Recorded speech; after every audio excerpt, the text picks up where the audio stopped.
Mesdames et messieurs, bonsoir, bienvenue dans votre émission Chronique Sport InfoCAN.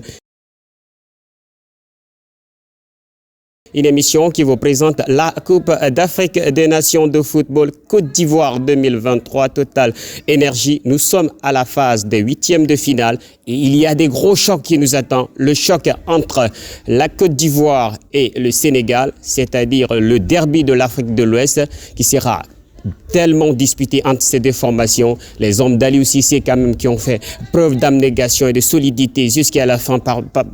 Parlant de ces trois matchs de poule, ils ont réussi quand même à marquer 8 buts et en encaissant un but. Donc 3 sur 3, 9 points pour les hommes d'Aliou Cissé. Et la Côte d'Ivoire, lui quand même qui est passé par un coup de souris grâce à la victoire des Lions de l'Atlas du Maroc face au Skipolo de Zambie, les a permis quand même d'atteindre le stade des huitièmes de finale. Mais l'enjeu est pesant, très pesant côté ivoirien parce que les attentes sont énormes. C'est l'air CAN. Ils doivent quand même faire preuve, en tout cas, de solidité pour aider son peuple un petit peu à relever dans cette CAN 2023-2024. Et même le président Ado en a été quand même le principal acteur de cette organisation de la CAN. Donc la Côte d'Ivoire, comme dans les différents matchs, ont été très décevants.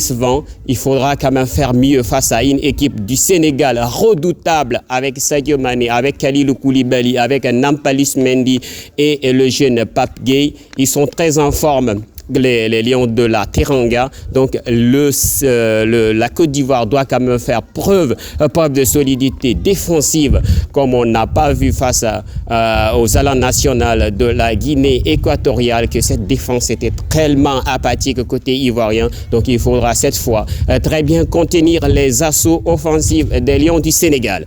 Mais nous parlons évidemment du derby entre voisins. C'est le derby entre le Nigeria et le Cameroun. On sait que le Cameroun s'est qualifié quand même de façon très crescendo face à cette équipe de la Gambie dans un match palpitant, dans un match qui a donné à tous les fonds du football des émotions incroyables avec ces 3 buts à l'arrivée de Christopher Wu qui a permis vraiment à redonner confiance à cette équipe des Lions indomptables du Cameroun.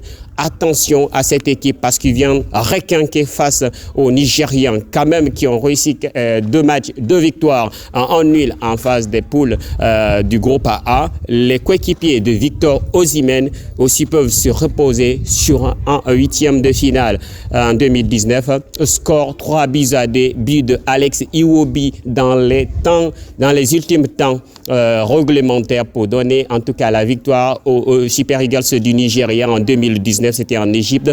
Donc, ils peuvent se reposer sur ce succès-là pour quand même essayer de faire vaciller ce match en leur faveur.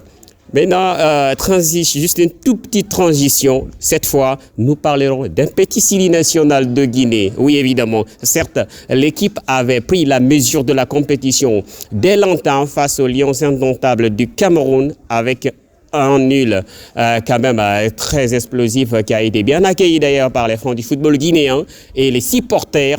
Mais les hommes de Kaba Diawara, certes, ils ont enchaîné par une victoire face à la Gambie, 1-0 au stade Charles Konambani de Yamoussoukro, mais ils ont chuté face à une équipe redoutable des Lions de la Teranga de Sadio Mané. Et cette fois, tous les vaillants sont ouverts pour les hommes de Kaba Diawara parce qu'il ne faut pas se rater face aux Alans nationaux de la Guinée équatoriale qui ont battu en tout cas le pays organisateur, la Côte d'Ivoire. Et c'est tout pour ce numéro d'InfoCAN.